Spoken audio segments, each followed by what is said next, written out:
बहुत सारी बातें आपको सुनने को देखने को मिली होंगी, पर जो हुआ वो मुझे ही पता है, तो इसलिए मैंने कहा 5 मिनट में ही आपको बता दूं, जिससे आपको तसल्ली रहे कि ये हुआ था उस दिन। और मैं बता रहा हूँ तो ठीक हूँ, तभी तो आपको बताने के लिए खड़ा हुआ हूँ। तो घटना थी, आज तारीख है 8 है क्या, 6 तारीख की घटना है। 6 तारीख को आपकी क्लास करवाई थी मैंने। उसके बाद मन हुआ कि हमारे यहाँ पर पास में एक करणी माता जी का मंदिर है, कि मतलब होनी को कोई टाल नहीं सकता है। कि सोच के देखो आप, मतलब इतना थकने के बाद भी मन हुआ कि एक बार वहाँ होकर आते हैं, माथा टेक कर आते हैं। ज़्यादा टाइम लगता नहीं है, 1 डेढ़ घंटे का टाइम लगता है वहाँ जाने में। तो हम चले गए, माथा टेक लिया, वापस आ रहे थे। तो वापस आते हुए मैंने जो, मतलब जो मेरा सारथी है, मैंने उसको बोला कि तू बैठ, गाड़ी मैं चलाता हूँ। मेरा मन था चलाने का, तो गाड़ी मैंने चलाना स्टार्ट कर दिया। और पूरे दिन का थका हुआ, आपकी 7 8 घंटे की क्लास, 6 घंटे क्लास आपकी भी ली थी मैंने। उसके लिए मैंने आपको बताया था कि मैं 12 बजे से लगा हुआ था। तो थका हुआ तो था ही मैं, पर पता नहीं क्यों मैं ड्राइविंग सीट पर बैठ गया और मैं गाड़ी चलाना मैंने स्टार्ट किया। चलाई मैंने 101 किलोमीटर गाड़ी। कहीं पर एक जगह थी जोधपुर में, कैरू, वहाँ पे मेरी गाड़ी 100 110 के आसपास होगी। और वहीं पर मुझे मेरी नींद लग गई उस समय वहाँ पर। और नींद लगी तो गाड़ी गलत दिशा में जा रही थी। तो जो मेरे साथ बैठा हुआ था उसने कहा, आवाज़ दिया, गौरव। उसने जैसे ही वो गौरव कहा, एकदम से मेरा पैर ब्रेक पे गया और गाड़ी का जो हैंडल था वो घूम गया। वो गाड़ी का जो हैंडल घूमा है, उस सड़क के पास में क्या है, पत्थरों का ढेर पड़ा हुआ था। उस पत्थरों के ढेर से वो गाड़ी हवा में गई और लगभग 70 फीट दूर, 70 फीट दूर एक पेड़ के ऊपर से वो गाड़ी, पत्थर जो पड़े हुए थे वहाँ, बड़े बड़े पत्थर थे वहाँ पर, क्योंकि जोधपुर में माइंस का काम होता है, तो वहाँ बड़े बड़े पत्थर पड़े हुए थे। उन पत्थरों में जाके सीधा वो गिरी वहाँ पर जा करके, 70 फीट दूर। और देखो, इंसान जब बचना होता है ना, जब ऊपर वाला आपके साथ होता है, तब कुछ नहीं हो सकता आपको, ठीक है। मतलब ये आप गाड़ी देख लीजिए कि गाड़ी है।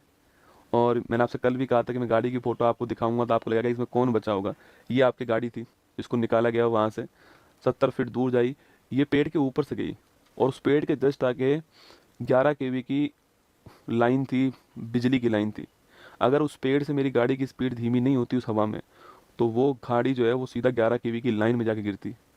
और आप समझ सकते हैं कि जब लोहा 11 kV की लाइन में जाता, तो मतलब आदमी 1 सेकंड का बहुत कम समय में राख हो जाता। और गाड़ी के अंदर 70 लीटर डीजल था। मतलब इंसान को, ऊपर वाले को जब आपको बचाना होता है ना, तो जाको रखे साइया, मार सके ना कोई, बाल भी बांका कर न सके ना। मतलब वो बातें मुझे उस समय नहीं पता थी। जब मैं कल दोबारा वहां गया, जब मैंने उस मंजर को देखा ना वहां पर, तो मैंने देखा ये हुआ क्या था। तो ये हुआ था कि उसके जस्ट आगे 11 kV की लाइन थी। अगर वो पेड़ से मेरी गाड़ी धीमे नहीं होती, तो वो सीधा 11 kV की लाइन में जाती गाड़ी। और सोचो, मतलब ये आप यहाँ पर देख सकते हो कि जो बड़े बड़े जो स्टोन थे आपके, वो सीधा यहाँ गिरा है। और यहाँ मैं बैठा हूँ और यहाँ मेरा वो बैठा है। तो कुल मिला के बचना था, जीवन था, मिल गया। बहुत सारी दुआएं काम आई, बहुत सारे अच्छे काम काम आए। गाड़ी मजबूत थी, वो सब एक बहाना होता है, आप सभी जानते हैं। वरना इंसान तो सड़क पे गिर के मर जाता है, खड़ा खड़ा मर जाता है। तो बहुत सारी दुआएं थी, बहुत सारा जो कुछ कार्य किया है वो सब जो है, एक दिन में ही जो है आपको सब वसूल करा देता है। और वही मेरे साथ हुआ। आप सभी के प्यार से जीवित हैं।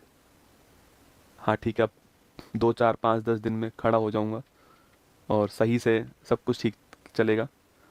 पर इस बार जो है फॉर्चूनर का इंश्योरेंस है क्या? अरे आदमी का क्या इंश्योरेंस होगा।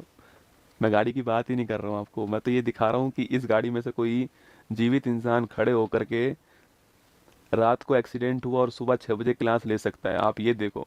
मैं आपको ये नहीं दिखा रहा हूँ कि इसका इंश्योरेंस है या नहीं, वो बात। वो आप ये देखो कि मैं आपको क्या दिखा, मैं आपको ये दिखाना चाह रहा हूँ कि अगर इस गाड़ी में से निकलने के बाद में, मतलब आप, वो गाड़ी मैं चला रहा था उस, मतलब अब वो जब गिरी ना जाकर के वहाँ पर पेड़ पत्थरों के ऊपर, तो मेरा वाला ड्राइवर सीट का हिस्सा ऊपर था। अब उस समय कोई था नहीं वहाँ पे। उसको इतनी मुश्किल से मैंने खोला है, हम दोनों उसमें से बाहर निकले हैं। और गाड़ी के ऊपर मैं पता है क्या सोच रहा था? गाड़ी के ऊपर मैं सोच रहा था कि तू बच गया रे। मुझे ये नहीं पता कि मेरे कहाँ कहाँ लगी थी, मैं तो ये सोचा कि लगी तो ठीक हो ही जाएगी, तू बच गया। और हम दोनों बिल्कुल ठीक ठाक, सब कुछ जो है ठीक ठाक जो है वापस आ गए।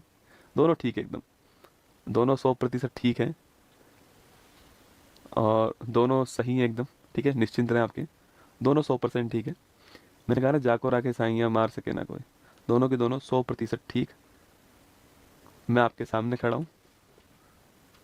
बाकी ध्यान रखना अपना, इतना ही है आपसे कि उतार चढ़ाव, खुशी गम ये सब चलता रहेगा। अच्छे कर्म करते रहो, जब जीवन में सफल हो जाओ तो निश्चित तौर पे जो भी आप कर सकते हो, जो भी आपका, अच्छे कर्म का पैसे से कोई मतलब नहीं होता है, अच्छे कर्म का भावना से मतलब होता है, आपकी फीलिंग से मतलब होता है। करते रहो, ऊपर वाला एक दिन सब हिसाब बराबर कर देगा। मैंने तो देख लिया है, आपको तभी बोल रहा हूँ। बाकी ध्यान रखना अपना, ऑल दी बेस्ट। जितनी मेरे अंदर सर हिम्मत थी उतनी मैंने एक क्लास ली आपके सामने। और आपने एक बात गौर की होगी कि चाहे तकलीफ़ कितनी भी क्यों ना हो, हम घुटने नहीं टेकेंगे। आपको मेरे चेहरे से मुस्कान जाती हुई नहीं दिखाई दी होगी पूरी क्लास में। उसका उद्देश्य यही है कि मैं आपका दिन खराब नहीं करना चाहता, क्योंकि आपके दिन की शुरुआत मुझसे होती है।